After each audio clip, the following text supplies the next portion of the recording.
Notre thème s'intitule « L'esprit de dépression ». Nous allons ouvrir nos Bibles sur le passage de 1 Roi chapitre 19, verset 1 jusqu'au verset 7. Akab rapporta à Jézabel tout ce qu'avait fait Élie. Et la manière dont il avait tué par l'épée tous les prophètes. Jézabel envoya alors un messager à Élie pour lui dire « Que les dieux me traitent avec la plus grande sévérité, et si demain, à la même heure, je ne te fais pas ce que tu leur as fait. » Voyant cela, Élie se leva et partit pour sauver sa vie. Il arriva à Beth-Shéba, une ville qui appartient à Juda. Il y laissa son serviteur. Quant à lui, il marcha toute une journée dans le désert. Puis il s'assit sous un genêt et demanda la mort en disant « C'est assez.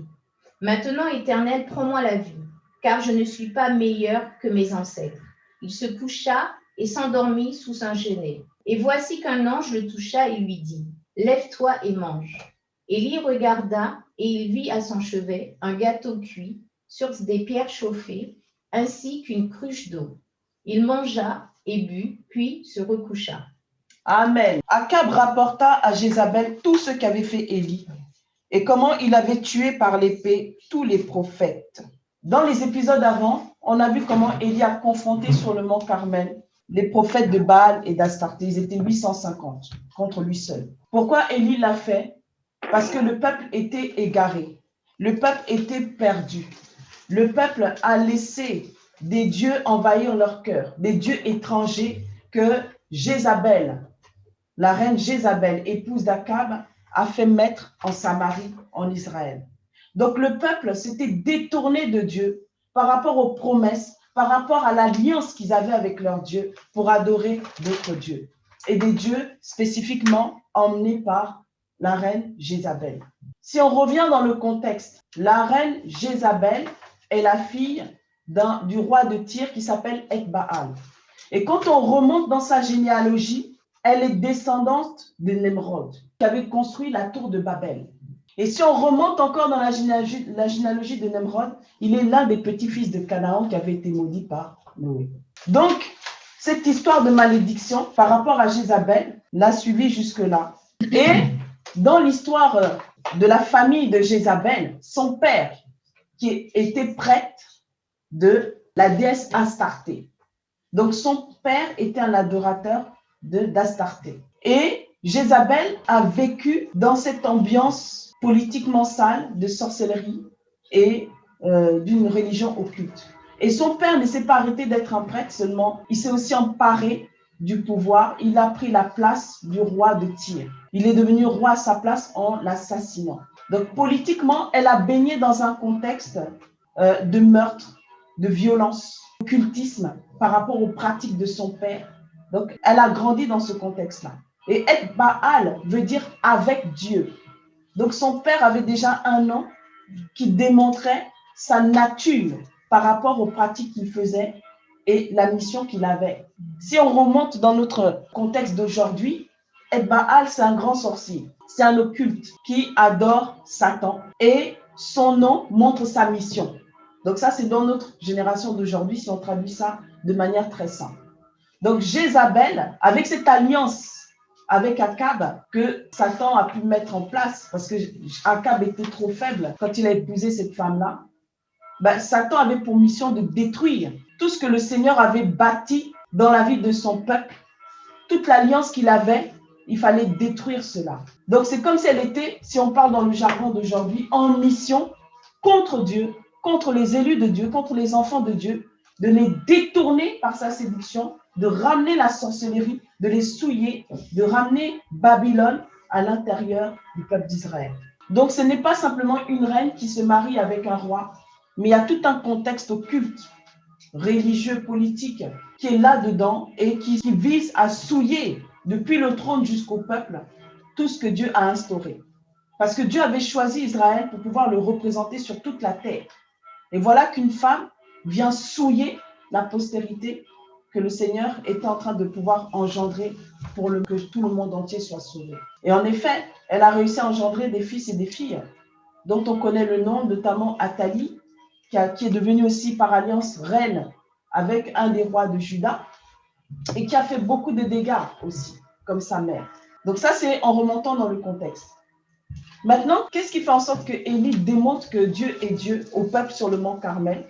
C'est parce qu'il éprouve ces prophètes-là sur leur croyance. C'est-à-dire que Baal, c'est comme la pluie qui doit féconder la terre représentée par Astarté. Donc Élie fait exprès de dire que pendant 3 ans et demi, il ne va pas pleuvoir. Et voilà que 3 ans et demi passent, il se retrouve sur le mont Carmel, maintenant pour démontrer qui est le véritable Dieu. Et voilà comment les prophètes sont confondus, parce que pendant 3 ans et demi, eux qui adorent Baal, qui est censé représenter la pluie qui tombe et qui féconde la terre, eh bien, il n'y a rien qui se passe. Et sur le mont Carmel, ils vont voir la puissance de Dieu se manifester justement devant eux.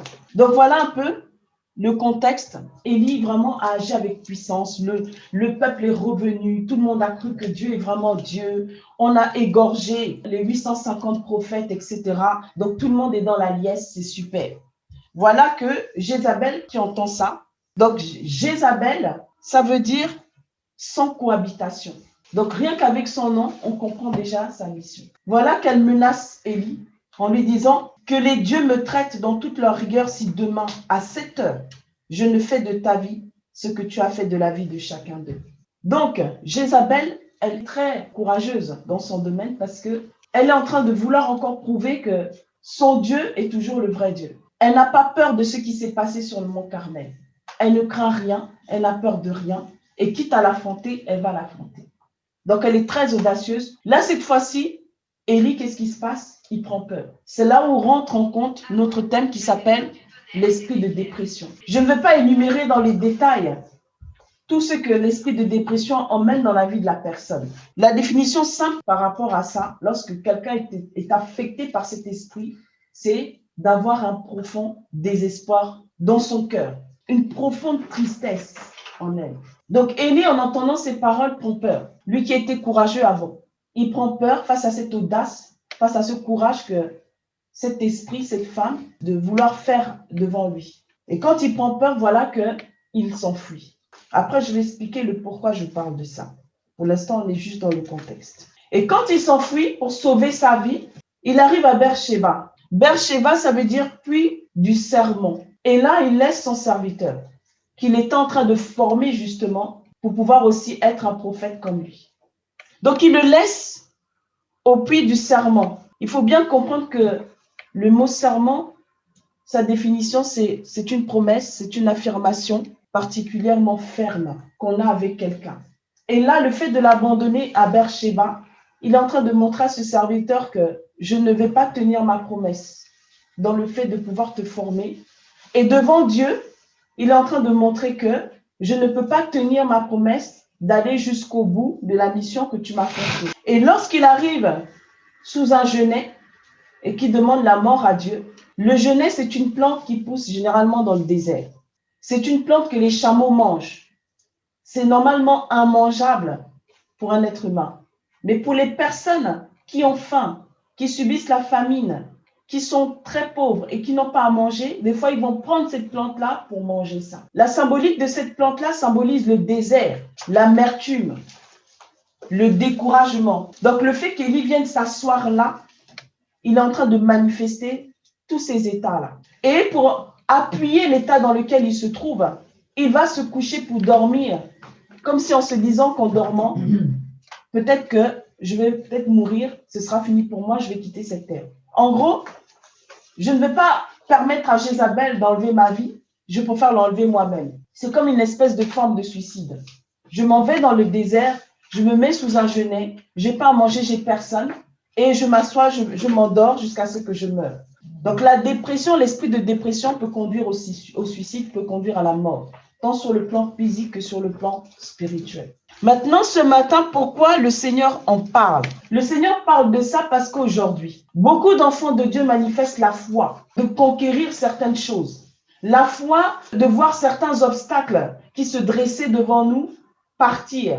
La foi dans plein de choses. Et cette foi-là leur donne le témoignage que Jésus marche avec eux. Leur foi-là démontre aux gens autour d'eux que Dieu est vraiment vivant. Et parfois, leur foi emmène beaucoup de personnes à la conversion.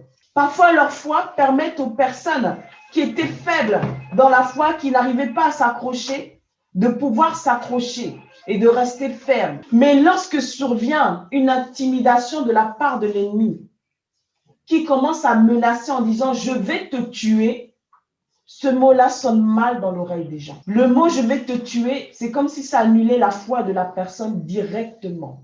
Et la personne se retrouve d'un coup dans un état de faiblesse, comme si elle ne savait plus rien faire, comme si elle ne savait plus prier. Elle devient victime, comme si Dieu, en se victimisant, allait venir la secourir comme ça d'un coup.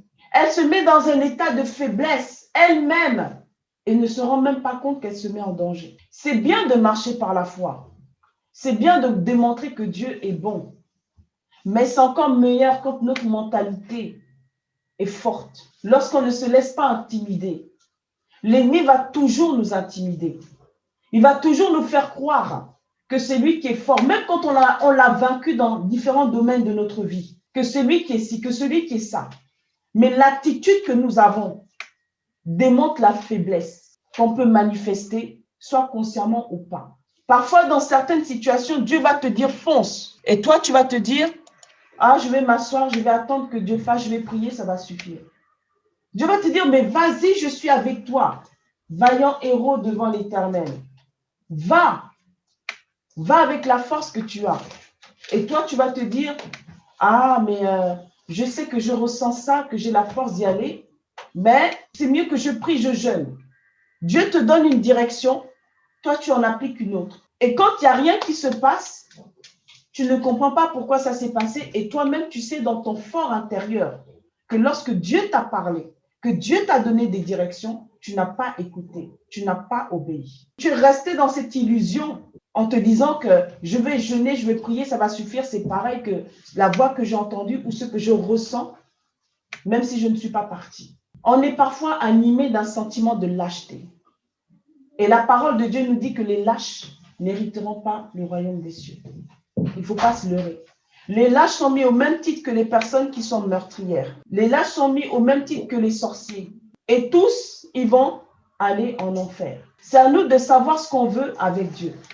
C'est à nous d'avoir le courage, lorsque Dieu nous demande de faire quelque chose, d'avoir l'audace et le courage de le faire.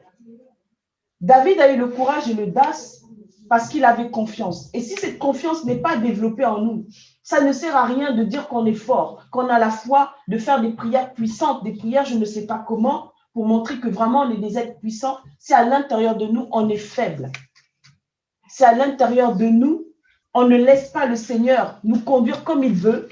Le Seigneur est en train de parler de la faiblesse qu'on peut avoir. Le Seigneur est en train de parler de la lâcheté qui parfois sommeille en nous et qui peut nous empêcher de voir la gloire de Dieu. Élie a démontré la gloire de Dieu, mais une personne, une simple personne, un simple être humain est venu lui dire que je vais te tuer. Ça a suffi pour lui faire peur. Il ne suffit pas de dire qu'on est fort. Il ne suffit pas de penser qu'on est fort. Parce que lorsqu'on pense qu'on est fort, lorsqu'on pense qu'on peut, lorsqu'on pense qu'on a des capacités, lorsqu'on pense qu'on est trop fort, c'est là où on se trompe parce qu'un simple petit mot va déjà nous déstabiliser. Le Seigneur donne ce message-là parce que les temps vont devenir de plus en plus difficiles. Il ne faut pas se leurrer. Les personnes qui ont la sagesse, qui sont sensibles à l'esprit, vont se préparer comme Dieu le veut, pas comme eux ils pensent. Ceux qui vont encore penser avec leur tête, se dire qu'ils peuvent, ils ont du temps ou tout ce qu'ils veulent dans ce sens-là, seront très surpris. Parce que si on ne prend pas la peine de se préparer comme Dieu veut, ça va être compliqué pour nous lorsque les intimidations vont arriver. Parce que les intimidations ne font que commencer. À partir du moment où on commence déjà à dire que les chrétiens dérangent, entre guillemets, c'est que c'est déjà une phrase qui est lancée. Elle est déjà en train de faire son travail dans les esprits, dans les cœurs. Moi, ça me rappelle lorsque Haman a lancé ses courriers dans toutes les provinces pour dire qu'il faut éliminer les Juifs. Le courrier est parti, donc l'esprit des gens s'était déjà préparé à tuer les Juifs. Donc, dans quel état d'esprit on est actuellement? Comment est-ce qu'on laisse Dieu travailler notre cœur? Parce qu'on accepte que le Seigneur travaille notre cœur en profondeur ou est-ce qu'on imagine qu'on est déjà prêt? Parce que c'est Dieu qui sait quand on est prêt. Ce n'est pas à nous d'imaginer que quelque part on sait. Nous, chrétiens d'aujourd'hui, on a beaucoup d'orgueil à cause de la gloire que Dieu déverse dans ces temps de la fin. Là où le péché a abondé, la grâce de Dieu surabonde. La grâce de Dieu est tellement grande et tellement puissante. Les gens prophétisent comme ça, les gens ont des visions comme ça, qui sont nés hier ou qui ne sont pas nés hier. On reçoit des paroles merveilleuses de Dieu tout le temps, tout le temps. Mais on méprise cette parole-là parce qu'on ne travaille pas suffisamment sur nous-mêmes pour que cette parole-là soit riche en nous. Dans quel état d'esprit on est? Le Seigneur connaît les cœurs de chacun d'entre nous, du corps du Christ en général. Si on est vrai, si on est faux, si on est hypocrite, ou si on est comme ça, si on est comme ça, comme ça, comme ça, Dieu seul sait. Lorsque le Seigneur nous enseigne, lorsque le Seigneur nous parle, c'est parce qu'il veut nous dépouiller pour qu'on lui ressemble, pour que sa vérité soit pleinement inscrite en nous. L'esprit de dépression qui va gagner de plus en plus de chrétiens dans cette fin des temps. Un profond désespoir, de solitude, d'abandon, d'amertume. La personne qui sera forte, c'est celle qui se sera suffisamment préparée, qui aura laissé Dieu la préparer. Donc la dépression, c'est un esprit. Mais cet esprit vient comment? C'est à partir de quoi? Lorsque tu laisses des sentiments négatifs commencer à envahir ton cœur. Le Seigneur dit dans sa parole que la joie de l'Éternel est sa force. À partir du moment où la joie de l'Éternel est sa force, ça veut dire que si on garde constamment la joie de l'Éternel en nous, ces pensées négatives, tous ces sentiments négatifs ne vont pas nous affecter aussi facilement. Mais si on laisse ces pensées négatives rentrer parce que quelqu'un va nous dire « Ah, tu es toujours comme hier. Ah, tu as fait ci. » Ou nous rappeler un événement passé qui nous avait vraiment blessés et qui nous emmène à réfléchir sur notre état actuel alors qu'on est censé déjà avoir mis le passé derrière nous. Ça va être compliqué là pour pouvoir tenir. Un sentiment négatif, on appelle un autre, ainsi de suite, jusqu'à ce que ça nous plonge dans un état. Et au moment où on se rend compte qu'on a plongé dans un état, on veut lever la tête, on est déjà au fond de l'eau. Parfois, des personnes le voient et disent « Attention, tu es en train de te glisser, attention, tu es en train de tomber. » Et parfois, on se dit qu'on est fort, qu'on tient, qu'on y arrive. Non, on voit, on gère la situation. Et quand on lève la tête, on ne se rend pas compte qu'on est déjà dans l'eau. Le Seigneur veut qu'on garde constamment sa joie parce que c'est une force pour nous, justement pour éviter toutes ces choses. Mais cet esprit de dépression est très présente dans la société française parce que ça fait partie d'un mal-être en fait de beaucoup de Français. Dans la Bible, on a vu qu'Élie aussi en avait été affecté. Est-ce que c'est seulement un mal-être qui touche les Français? Non. Un esprit, c'est un esprit. Il n'y a pas de frontière dans le monde spirituel. Un esprit se déplace où il veut, quand il veut. Donc, s'il va affecter une personne, une nation, un siècle après, ou maintenant, il va le faire. Parce que le monde spirituel n'a aucune limite. Donc, de dire que ça touche essentiellement les Français, je ne suis pas convaincue. Parce que s'il faut regarder d'autres nations, on verra que d'autres nations sont aussi touchées. Qu'est-ce qu'on va dire des pays qui sont en guerre, qui n'ont rien demandé, mais qui servent comme ça de libation à cause des personnes qui cherchent des sacrifices ou des personnes qui n'arrivent pas à s'entendre? Que dire de ces personnes-là? Un esprit, c'est un esprit, et il va toujours circuler dans le monde spirituel pour essayer de trouver un corps dans lequel il va agir. C'est à nous d'être prudents. Comment prier? C'est l'entretien de prière qu'on a au quotidien. Parce que le Seigneur nous donne des directives. Quand il dit, par exemple, ton passé est derrière toi, ça veut dire que ton passé ne doit plus refaire surface pour X raisons. Ou tu ne dois même pas permettre à ton passé de revenir.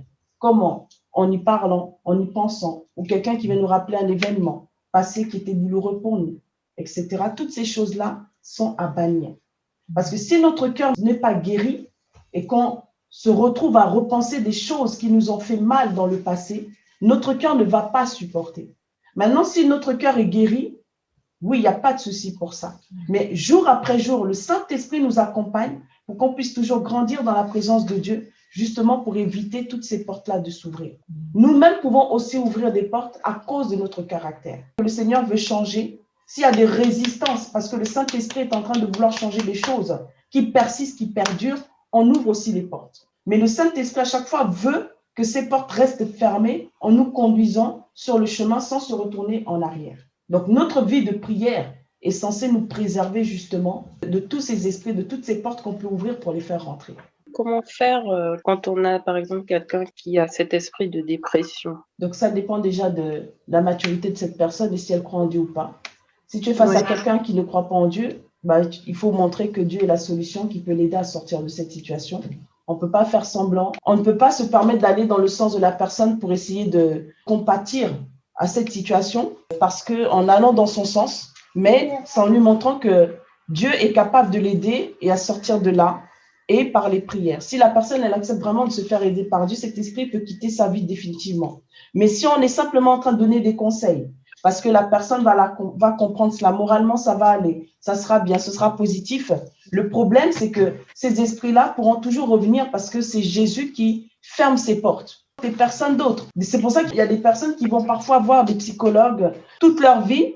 Ça va mieux, mais après, ils rechutent. Ça va mieux, ils rechutent. Ça va mieux, ils rechutent. Pourquoi? Parce que la solution ne se trouve qu'en Jésus. On est face à des esprits qui nous combattent. Et tout esprit est soumis à Christ, sous ses pieds. Donc, au bout d'un moment, il faut faire comprendre à la personne que moralement, tu peux l'aider, tu peux la soutenir en disant des choses positives, mais la personne qui est capable de résoudre cette situation, c'est Jésus. La dépression, c'est vraiment un esprit très sournois, très versatile, un esprit qui se cache même, et on n'en a pas souvent conscience soi-même.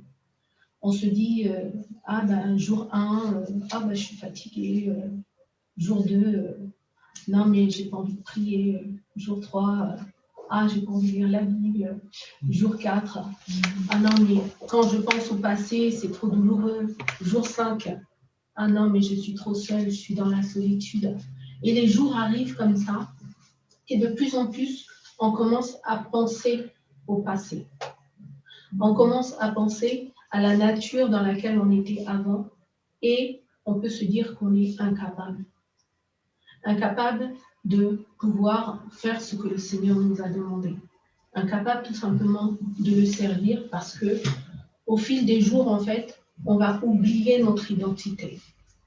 On va oublier en fait la personne que nous sommes, que Dieu a fait de nous. On va oublier tout ce que Dieu a dit de nous. Et ça plaît à Satan parce que pendant ce temps-là, Satan, il va prendre du terrain.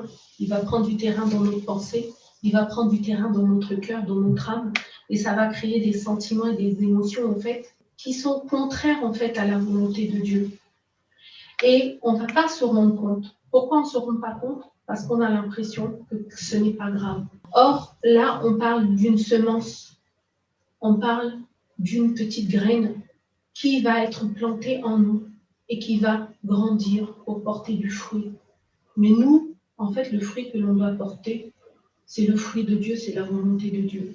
Et s'il y a cette graine, cette semence-là de dépression, on ne va pas y prêter attention et ça va grandir en nous. Et ça va amener, en fait, à la destruction de nous-mêmes parce qu'on aura perdu notre identité. La destruction de la volonté de Dieu parce qu'on aura oublié ce que Dieu nous a dit. La destruction de notre environnement parce que ça va créer, en fait, une atmosphère qui n'est pas bonne, une atmosphère malsaine, parce que Dieu ne sera pas, on ne croira pas que Dieu, en fait, est capable de faire quelque chose. Or, la Bible dit que le Seigneur est là parce qu'on croit en nous. Celui qui croit en Dieu court vers Dieu parce que Dieu lui ouvre les bras. Et quand on est dans la dépression, on n'a même plus cette force, en fait, d'aller voir Dieu. Parce que on se dit qu'on est impuissant, on est incapable, et Dieu ne peut pas faire quelque chose. Parce que notre mentalité, elle a été impactée par cette semence du diable. Et toute semence du diable est là pour détruire, pour voler, pour arracher tout ce que Dieu a planté. Je dis ça parce que parfois on n'a pas conscience que quand le Seigneur il dit qu'il est venu pour arracher et détruire les œuvres du diable, le diable, lui, quand il met sa semence, c'est comme le blé livré, quand il met sa semence, elle pousse en même temps. Le livret ressemble au blé. La dépression va ressembler, mais du côté négatif, à ce que Dieu a planté en nous. Et inévitablement, à cause de ça, il y aura le trouble. Il y aura le désordre dans notre pensée. Et on ne saura pas comment réfléchir. On ne saura plus qu'est-ce qu'il faut faire. Est-ce que je peux aller vers Dieu? Est-ce que je ne peux pas aller vers Dieu? Est-ce que je dois faire ceci? Ah non, mais je ne peux pas faire ceci. Est-ce que je peux dire cela? Ah non, mais non, je ne peux pas dire cela. Parce que la dépression, elle va créer du trouble. Élie, il était là sur le point et puis il a dit, non, mais je n'ai plus qu'à mourir. Je n'ai plus qu'à mourir parce qu'il n'avait plus la force de pouvoir se battre. La dépression, en fait, elle amène un serviteur de Dieu, un frère, une sœur, à abandonner sa mission. Elle amène un fils de Dieu à déclarer en fait haut et fort que c'est le monde qui a gagné. Et quand ça arrive comme ça, j'aimerais dire, n'ayons pas honte de pouvoir en parler. Je dis aussi une chose, c'est que cet esprit-là vient aussi au travers des blessures qu'on a eues. Quand on a tellement été blessé, écrasé, humilié, détesté, on a tellement souffert, on a même eu l'impression que notre chair n'allait même plus supporter cette souffrance, que ce type d'esprit peut arriver dans la vie de quelqu'un. Et c'est pour ça que le Seigneur, quand on se convertit, va beaucoup traiter notre cœur. Parce qu'on arrive avec un cœur qui est souffrant, qui est meurtri par les situations, qui est humilié, qui a été violé ou violenté. Et donc, le Seigneur va prendre beaucoup de temps pour travailler le cœur de ses enfants. Mais parfois, beaucoup d'enfants de Dieu négligent cet aspect parce qu'ils sont plutôt dans l'aspect de la puissance de la démonstration du Saint-Esprit. Parce que pour eux, comme ils ont été faibles, comme ils ont été victimes dans le monde, alors c'est une manière pour eux de vouloir aussi se racheter. Se racheter en se disant que maintenant que j'ai le Saint-Esprit en moi, que j'ai les dons. Donc là, voilà ce qui va se passer dans ma vie. Donc ils occultent complètement cette partie douloureuse de sa vie maltraitée qui fait des dégâts après dans le futur. Mais il fait exprès de persécuter les gens dans le monde, il fait exprès de persécuter les cœurs, de briser les âmes. Parce que ce qui l'intéresse, lui, c'est quand ton âme est brisée par lui, par sa violence à lui. Parce que l'âme, c'est le siège des sentiments, des émotions, des affects d'un être humain. C'est aussi là que se trouve ta vie. La vie est dans le sang. Donc, quand il va briser ton âme, il voudra être certain que non seulement tu ne te relèves pas, mais que si tu deviens chrétien, que tu n'y arrives pas non plus. Et son arme absolue, c'est l'offense. Il va tout faire pour t'offenser. Quelqu'un qui est offensé sera obnubilé par la souffrance infligée par cette offense. Et cette offense est comme une épine dans le cœur. Si on n'enlève pas ça, le poison va s'infiltrer dans le cœur. Et de là va germer plusieurs semences. Un cœur mal guéri, c'est un cœur qui ne pourra pas bien servir Dieu. C'est un cœur qui va tordre le sens de l'écriture. C'est un cœur qui va mal écouter le Saint-Esprit, qui sera rebelle, qui sera désobéissant, qui va se victimiser, qui va vraiment être dans un état qui n'aura rien à voir avec ce que Dieu demande. Un cœur guéri, c'est un cœur qui sert Dieu, mais comme Dieu veut. Aujourd'hui, beaucoup de chrétiens ne servent pas Dieu comme Dieu veut, à cause de ce mal-être dans l'âme, dans le cœur. Ce mal-être qui rend rebelle. Ce mal-être qui rend insolent, ce mal-être qui fait de toi tout ce que Dieu ne veut pas, ce mal-être qui te donne de l'orgueil. Parce que des fois, quand on est blessé, quand on est meurtri, on n'a plus envie qu'on touche à notre dignité, à notre moi. Quand quelqu'un te parle, tu vas dire, moi, ne me parle pas comme ça, moi, sinon, on ne me touche pas à ça, jeune machin. On se met en avant parce qu'on n'a plus envie de se faire mal, parce qu'on n'a plus envie qu'on nous brise. On tente de se défendre par nos propres moyens, parce qu'on ne veut plus être affligé par les fouets que le monde nous donne au travers des paroles. Parce que le monde est très fort pour infliger des douleurs avec des mots. Le véritable chrétien a traité avec son âme, son cœur, parce que Satan brise l'âme des gens dans le monde. Si tu n'as pas accepté Christ, tu nourris la haine, la violence, la rancœur, toutes ces choses qui t'éloignent de Dieu. Quelle est l'attitude que tu as eue dans ton âme, dans ton cœur pour affronter la situation? Pas physiquement parlant, parce que physiquement parlant, notre faciès peut montrer l'hypocrisie, peut faire semblant. Mais l'état de notre cœur, qu'est-ce qu'il démontre devant Dieu? C'est ça que Dieu regarde. Si on veut vraiment servir Dieu, c'est l'une des premières choses à traiter. Ce n'est pas la puissance, ce n'est pas l'onction. C'est pour ça que Dieu dit qu'un enfant de Dieu se reconnaît par les fruits. Et le fruit que tu portes, c'est Galates 5, verset 22.